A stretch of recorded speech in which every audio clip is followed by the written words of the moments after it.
여러분, 아기가 뱃속에 있을 때는 입덧이 힘들고 또 몸이 무거워서 불편하고 또 음식도 가려 먹어야 하는 수고가 있죠. 그래서 애가 빨리 낳기를 고대할 수 있습니다. 그렇지만 애를 낳고 나면 자신의 삶이 없어집니다.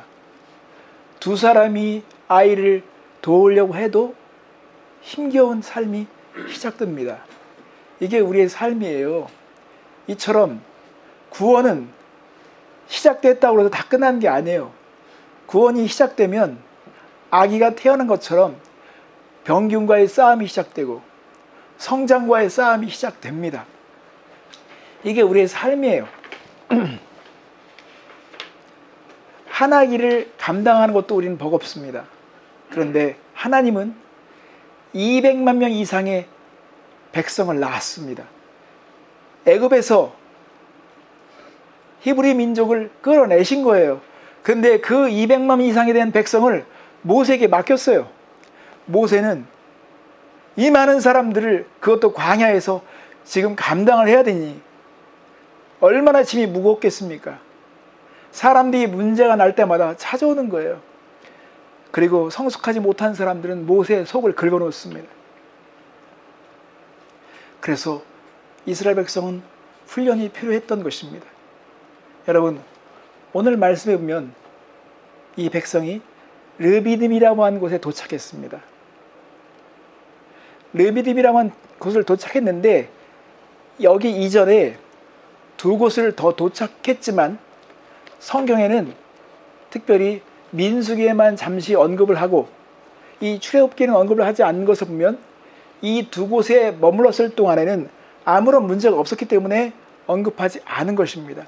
우리에게 교훈을 줄 것이 있어서 하나님께서 기록하시기 때문에 아무런 문제가 없었기 때문에 하나님은 단지 출애굽에 대한 여정을 설명하는 민수기에서 언급할 뿐 출애굽기에서는 그들이 어디에 또 머물렀는지 설명하지 않습니다. 자, 그러면 르비딤에 도착했을 때 이 르비딤이 이 사람들에게는 고통스러운 장소가 되었습니다. 여러분, 그런 거 있잖아요. 어디를 여행하는데 너무 힘들고 지쳐서 더 갈 수 없어서 야, 여기서 좀 쉬다 가자, 나 지금 목도 말라 하고서는 어느 휴게소를 딱 들어갔는데 보니까 수돗물이 고장난 거예요. 이때 사람들은 멘붕이죠. 르비딤은 고장난 휴게소와 같은 곳입니다. 물이 먹고 싶어서 르비딤에 도착을 했는데 물 문제가 생긴 것입니다. 여러분, 우리는 하나님의 인도하심과 하나님의 목적을 믿습니다. 이스라엘 백성도 하나님의 인도하심을 받고 가는 거예요. 근데 문제를 만났습니다. 왜 하나님은 이 르비딤이라고 한 환경을 허락하셨을까요? 이게 오늘 우리가 들어야 할 가장 중요한 관심이 되는 것입니다. 자, 여러분, 오늘 그래서 내 인생에 르비딤이 온다고 했을 때 아직 오지 않을 수도 있어요. 아니면 이미 지나갈 수도 있어요. 그러나 인생에서 반드시 르비딤은 거치게 되어 있습니다. 하나님은 믿음의 여정 가운데 르비딤을 계획하셨습니다. 그렇기 때문에 우리는 반드시 이 르비딤을 경험해야 합니다. 그리고 이 르비딤이 왔을 때 우리는 어떻게 반응해야 하는지 오늘 말씀을 통해서 배워야 합니다. 그렇지 않으면 르비딤이 계속 와도 우리는 패스를 하지 못합니다. 자, 르비딤은 첫째, 여러분, 갈망의 주인을 배우는 곳입니다. 갈망의 주인을 배우는 거예요. 하나님은 갈증을 일으켜서 물이 고장나게 하셔서 이들의 갈증에 대한 반응을 확인하시고 갈증을 어떻게 이들이 대응하는지를 보시고자 했던 것입니다. 1절 말씀에 보면 우리가 읽었듯이 이 백성은 하나님의 명령을 따라왔어요. 신광야에서 떠나서 그 노정대로 코스대로 르비딤에 도착을 한 것입니다. 그런데 마실 물이 없었습니다. 하나님의 뜻을 따라 하나님의 명령을 받들어서 순종하며 가는 길에도 문제가 있습니다. 하나님을 잘 믿으면 복 받는다, 문제가 절대 없다, 그것은 미신입니다. 그건 잘못된 거예요. 직장에서도, 가정에도, 우리의 관계 속에서 분명히 문제가 있을 수 있습니다. 기복신앙은 복을 중심으로 사는 거예요. 우리가 복을 바라는 것은 부정할 수 없어요. 그것은 당연한 것입니다. 그렇지만 모든 삶을 복 중심으로 해석하는 것, 그 사람이 뭔가 망하는 것 같고 불의한 일을 당하는 것 같고 고생하는 것 같으면 아유, 저 사람이 하나님을 잘 못 믿나, 아니면 무슨 죄를 졌나, 이렇게 생각하는 것은 기복신앙인 것입니다. 바울이 왜 감옥에 갔습니까? 왜 의로운 자가 핍박을 받습니까? 왜 하나님을 잘 믿는 사람이 오해를 받습니까? 다 이런 것들은 하나님께서 그들에게 가르치시려고 하는 것이 있고, 진리의 새 옷을 입혀주시려고 하는 것이고, 하나님께서 그들에게 성숙한 인격으로 입혀주시기 위해서 그 과정을 다 허락하시는 것입니다. 그렇기 때문에 시험이 올 때 우리는 기뻐해야 하는 것입니다. 이들은 하나님의 말씀대로 왔지만 문제를 만났습니다. 그런데 여기서 우리가 생각해 볼 것이 있습니다. 이들이 어떻게 반응했습니까? 2절 말씀을 보십시오. 백성이 모세와 다투어 이르되 우리에게 물을 주어 마시게 하라. 모세가 그들에게 이르되 너희가 어찌하여 나와 다투느냐, 너희가 어찌하여 여호와를 시험하느냐.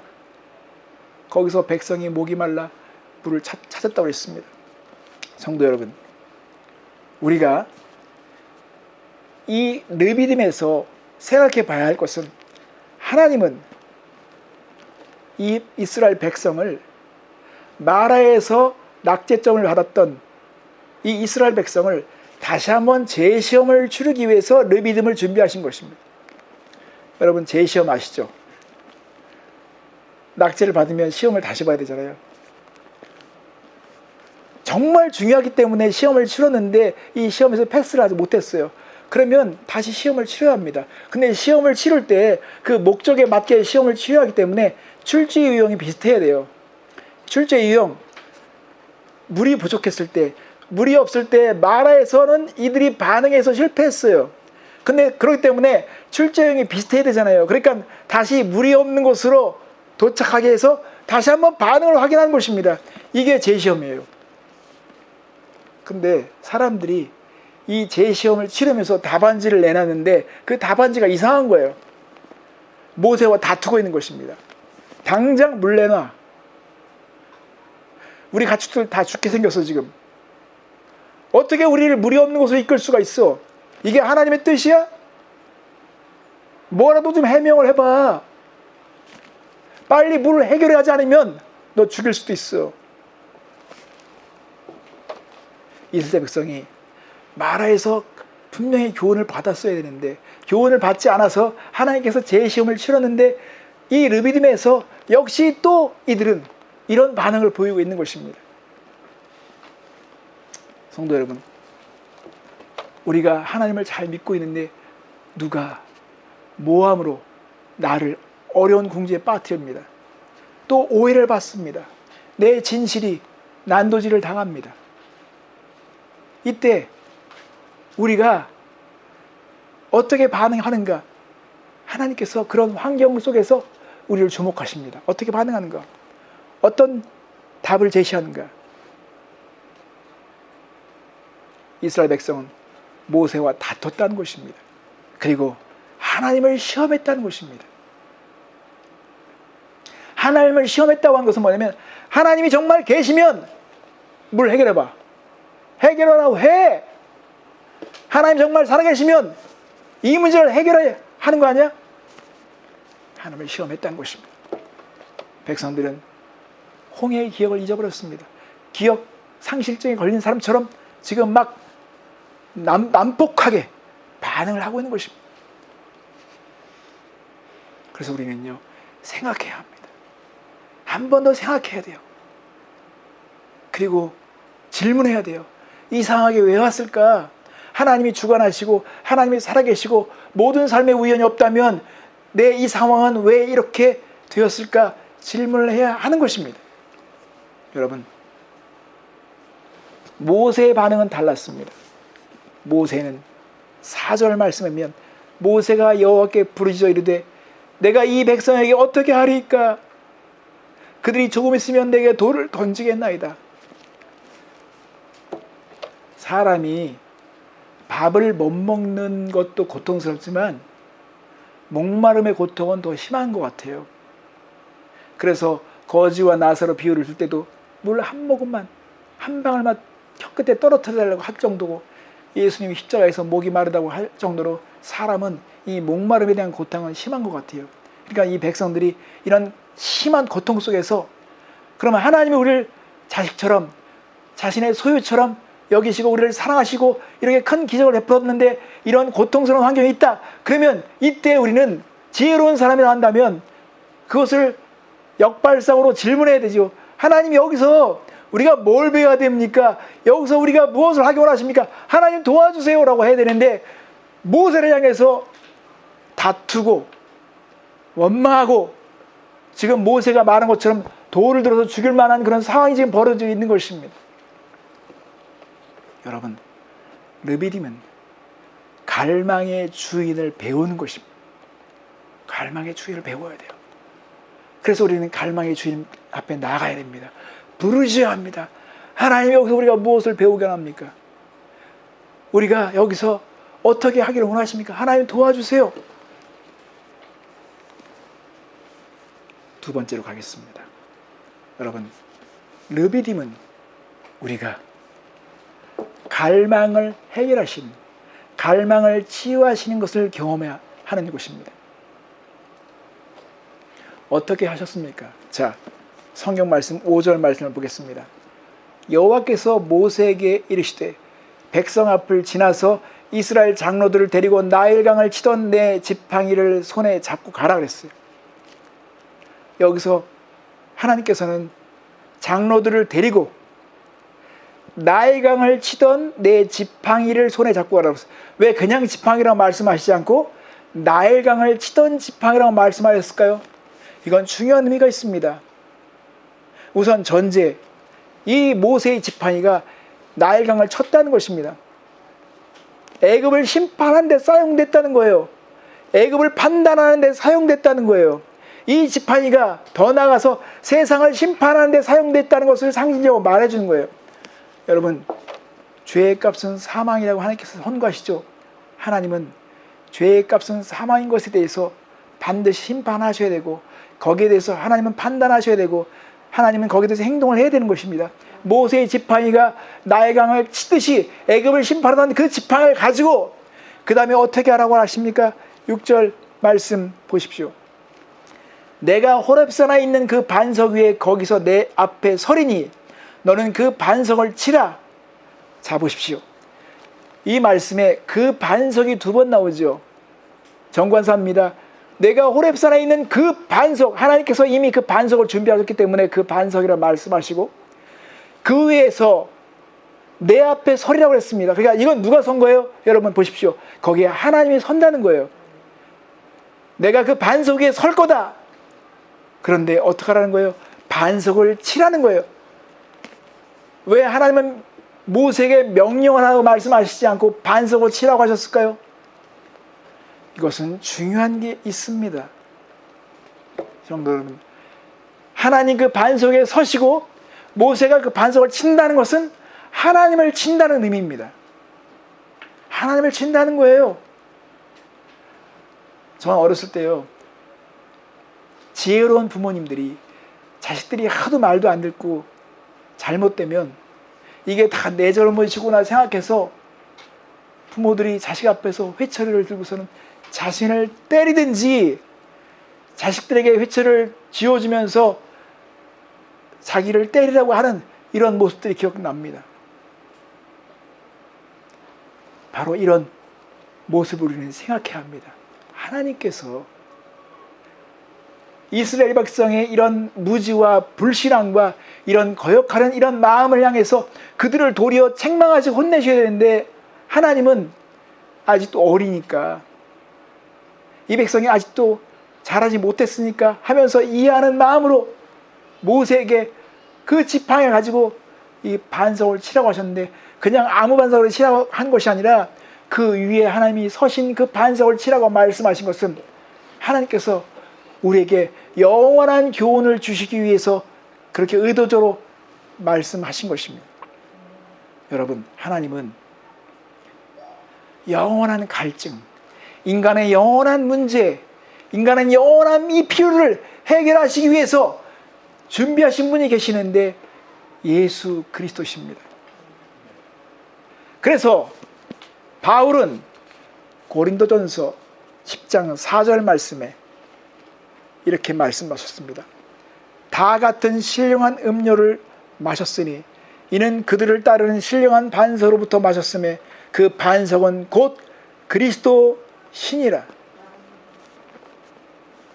이스라엘 백성이 이 반석에서 나오는 샘물로 인해서 목을 축였습니다. 그들의 그 갈증을 해결했어요. 그것처럼 이 반석에서 나오는 물로 인해서 그들의 필요를 채웠던 것처럼 하나님은 우리의 반석 대신 예수님이 십자가 위에서 하나님의 징계와 하나님의 그 심판을, 하나님의 그 진노를 다 받으신 겁니다. 그래서 이사야서 53장 5절 말씀이면 이사야 선지자는 그것을 보면서 그렇게 증언하고 있습니다. 그가 찔림은 우리의 허물 때문이요 그가 상함은 우리의 죄악 때문이라. 그가 징계를 받음으로 우리는 평화를 누리고 그가 채찍에 맞음으로 우리는 나음을 받았도다. 여기서 하나님께서 징계하시고 때리시고 하나님께서 그 무엇인가 우리의 죄를 위해서 우리가 받아야 될 모든 죄악 때문에 예수님의 맞으심으로 인해서 우리에게 필요한 모든 것들을 허락해 주셨습니다. 요한복음 7장 37절 38절 말씀이면 예수님은 이렇게 선포하십니다. 예수께서 서서 외쳐 이르시되 누구든지 목마르거든 내게로 와서 마시라. 나를 믿는 자는 성경의 이름과 같이 그 배에서 생수의 강이 흘러나오리라. 하나님의 말씀은 절대 모순이 없어요.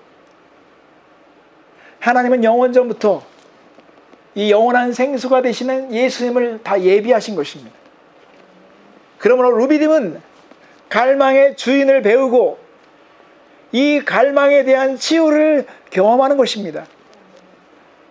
우리는 예수님을 통해서 이 치유를 경험해야 합니다. 예수님은 우리가 필요로 하는 모든 이름으로 오셨습니다. 세 번째, 르비딤은 어떤 장소였습니까? 르비딤은 영적 전쟁을 대비하는 장소입니다. 오늘 8절 말씀을 보십시오. 8절 말씀에 보면 그때 아말렉이 와서 이스라엘과 르비딤에서 싸우니라. 그때 이 백성이 이 르비딤에서 하나님으로 인해서 치유를 경험하고 있을 때, 갈증을 해결받고 있을 때, 필요를 체험받고 있을 그때 아말렉이 공격해 와서 이스라엘과 싸우게 된 것입니다. 자, 여러분, 출애굽기 13장에 보면 하나님은 애굽에서 빠져나온 이 백성을 블레셋 땅을 지나면 이 백성이 완전히 준비가 되지 않은 상태 속에서 다 주랭랑을 치고 겁에 먹어서 뿔뿔이 다 흩어질 걸 생각하셔서 하나님은 이들을 돌리셔서 멀지만 다른 길로 인도하셨습니다. 하나님은 모든 케이스마다 다르게 인도하시죠. 준비가 안 되면 그 준비가 안 된 만큼 인도하는 방법을 적용하십니다. 그러나 지금 아말렉과의 전투를 벌인 이 상황에서 제가 다음 주에 말씀을 전하지만 아말렉은 모든 세대를 통해서 하나님을 믿는 사람들의 영원한 원수입니다. 왜 원수인지를 밝힐 것입니다. 근데 이 아말렉과의 첫 번 전투 속에서 이스라엘 백성이 불평하거나 원망하거나 두려워했다는 표현이 없습니다. 그건 왜일까요? 이들이 그만큼 잘한 거예요. 이들이 그만큼 하나님을 알게 된 거예요. 이들이 준비가 된 것입니다. 이렇게 준비가 되면 고난이 우리에게 유익이라 준비가 되면 어느 정도 감당할 수 있기 때문에 현장으로 갈 수 있는 거예요. 지금 이 백성이 아말렉을 만날 상황에서 이제 코너를 돌면 아말렉이 쳐들어온다는 걸 하나님이 아시고 이 르비딤에서 그들을 준비시킨 것입니다. 우리는 알아야 됩니다. 하나님은요, 미래를 다 내다보십니다. 내비게이션을 여러분 얼마나 신뢰하십니까? 많이 신뢰하죠.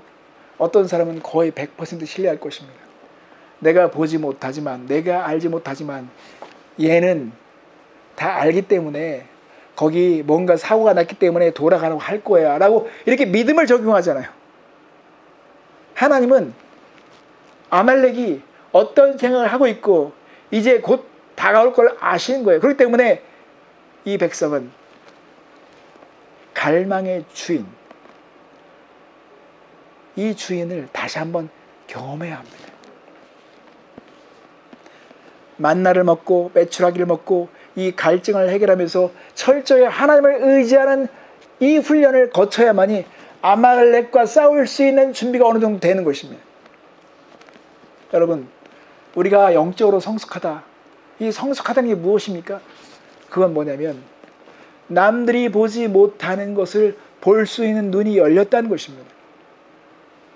남들이 보지 못하는 것을 볼 수 있고 남들이 생각해 보지 못하는 것을 생각할 수 있는 그 관점이 활짝 열리고 늘어나고, 그렇게 해서 성장을 했을 때 그들은 전쟁을 치를 수 있게 되는 것입니다. 그런데 이스라엘 백성은 이제 그렇구나, 우리가 우리의 삶에서 보인 대로 판단하면 안 되겠구나, 여기엔 다 뜻이 있구나, 하나님이 다 도와주시는구나, 하나님 도와주세요. 그러니까 하나님께서 이 전쟁에서 확실하게 쐐기를 박죠. 봐라, 이 전쟁이 어떻게 승리하는 것 봐라. 이 전쟁은 너희에게 달린 것이 아니다, 내게 속한 것이라고 하는 것이죠. 그래서요, 사도 바울은 이것을 알았어요. 여러분, 사람이 많은 것을 가지고 있어도요, 사기꾼, 속이는 자를 만나서 가지고 있는 걸 다 빼앗길 수도 있습니다. 그가 어떻게 속이는지를 모르면 다 빼앗길 수 있어요. 그래서 사도 바울이요, 에베소에 보면 그 깊은 하나님의 진리를 다 묘사하고 많은 하나님의 풍요로운 것을, 풍성한 진리를 다 나열하고 거기에 대해서 많이 증명하지만 마지막 6장에서 영적 전쟁에서 말하는 이유가 그거였습니다. 이걸 다 알아도 보이지 않는 세상에서 벌어지는 일을 인정하지 않으면 다 빼앗긴다, 다 속는다 이겁니다.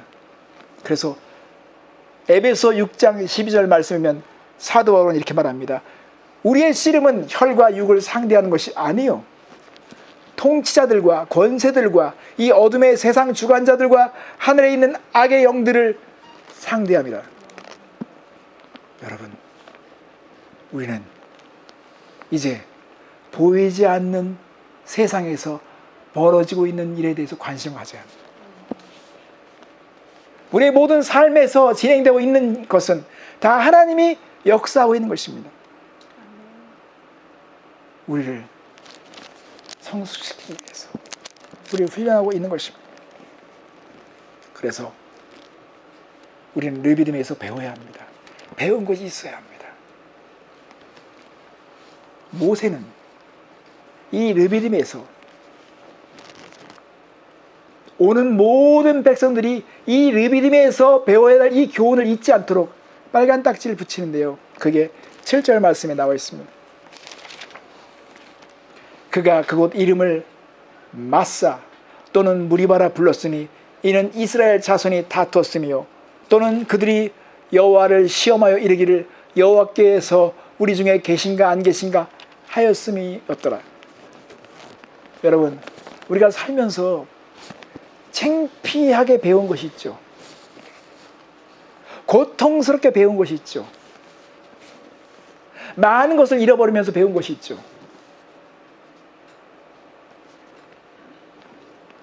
그때 배운 것을 내가 잊지 않기 위해서 어디에다 적어놨습니까? 내가 그때 배운 것을 절대 잊지 않기 위해서 내가 어디에다 새겨 넣었습니까? 그렇지 않으면 또 잊어먹어요. 제가 한국에 있을 때는 운전 시험을 보면요, 수동식으로 시험을 봤어요. 수동식으로 볼 때 항상 브레이크 때는요, 두 발을 팍 밟아야 돼. 하나는 클러치하고 스톱 이 페달을 팍 밟아야 돼. 브레이크 페달을 동시에 팍 밟아야 돼요.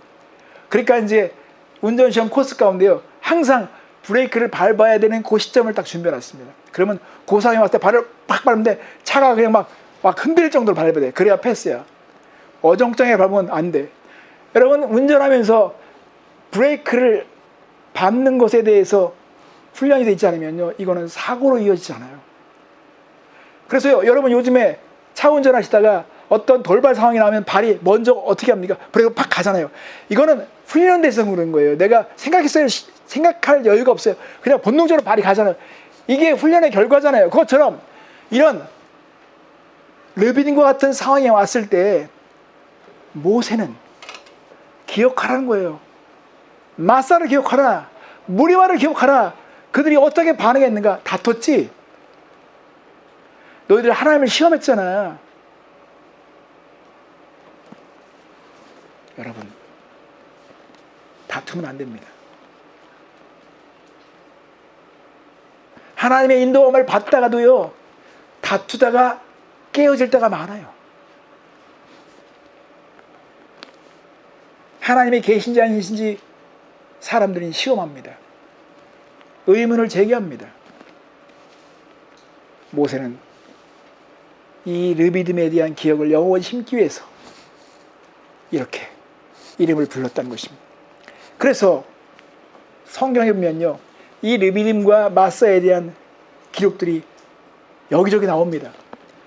신명기 6장 16절에 보면 너희가 마사에서 시험한 것 같이 너희 하나님 여호와를 시험하지 말고, 시편 95편 8절 9절에 보면 너희는 무리바에서와 같이 또 광야의 마사에서 지냈던 날과 같이 너희 마음을 완악하게 하지 말지어다. 그때 너희 조상들이 내가 행한 일을 보고서도 나를 시험하고 조사하였도다. 어릴 적에는 아이들이 오줌을 싸면 우리 조상들이 해결하는 방법이 창피를 주는 거였습니다. 창피를 주는 거였어요. 그냥 빨개 벗겨가지고 여기다가 쌀 이렇게 하는 거 씌워가지고 옆집에 가서 뭐 받아오라는 거예요. 그럼 옆집에서는 또 준비됐듯이 소금을 뿌리면서 얘이놈아 이렇게 하면 이거 얼마나 창피해. 이게 우리 기억 속에 심어졌을 때 이게 반하는 것처럼 여러분, 르비딤과 같은 환경이 왔을 때 우리는 기억해야 합니다. 스탑! 그리고 생각해야 합니다. 왜 이런 상황이 왔을까? 하나님 왜 이런 상황을 주셨지? 내가 뭘 배워야 되지? 이게 르비딤에서 반응해야 했던 것입니다. 성도 여러분, 우리는 세상을 살면서 항상 좋은 때와 있지 않습니다. 그것은 너무 이상적인 것입니다. 우리는요, 우리가 완전하지 않기 때문에 반드시 겪어야 할 일이 있습니다. 그건 하나님만 아시는 거예요. 저도 저 자신을 모릅니다. 제 삶에 언제 혹이 생길지, 언제 무엇에 걸려 넘어질지 우리는 몰라요. 그래서 하나님은 우리를 보호하시기 위해서, 우리를 준비시키기 위해서 이런 르비딤을 준비하신 것입니다. 성도 여러분, 르비딤에서 배운 교훈을 어딘가에 새겨 넣으십시오. 그것이 본능적으로 반응할 수 있도록 하십시오. 그래야 재시험을 치르지 않게 될 것입니다. 우리는 진보해야 되잖아요. 더 높은 수준으로 가야 되잖아요. 근데 시험이 왔는데 이게 뭔 시험인지 모르고 또 계속 낙제하고 그러면요, 우리의 삶은 낭비되는 것입니다. 그러므로 르비딤의 교훈을 배워야 합니다.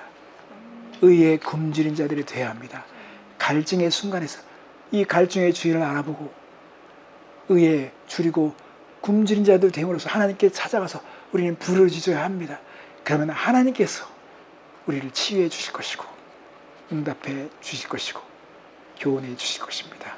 이게 레비딤이 우리 인생에서 만나져야 하는 이유가 될 것입니다. 함께 기도하겠습니다. 하나님, 완전하신 지혜로 우리를 인도에 가고 계신 것을 믿고 감사드립니다.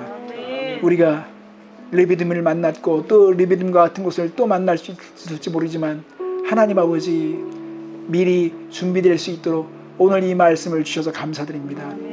아버지, 지혜로워서 믿음이 있어서 하나님이 의도하신 대로 반응할 수 있기 원합니다. 모두 이 시험에 패스할 수 있도록 도와주시옵소서. 하나님, 인도네시아 땅에 하나님 어려움을 만났습니다. 김철영 성교사님이 이 상황 속에서 하나님께 부르짖을 때 하나님께서 위로의 음성을 주시옵소서.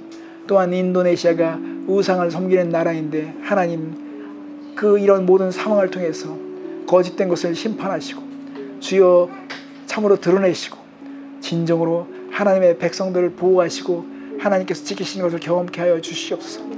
성교사님에게 위로와 용기를 주셔서 승리하게 하여 주시옵소서. 감사드리며 예수님의 이름으로 기도했습니다.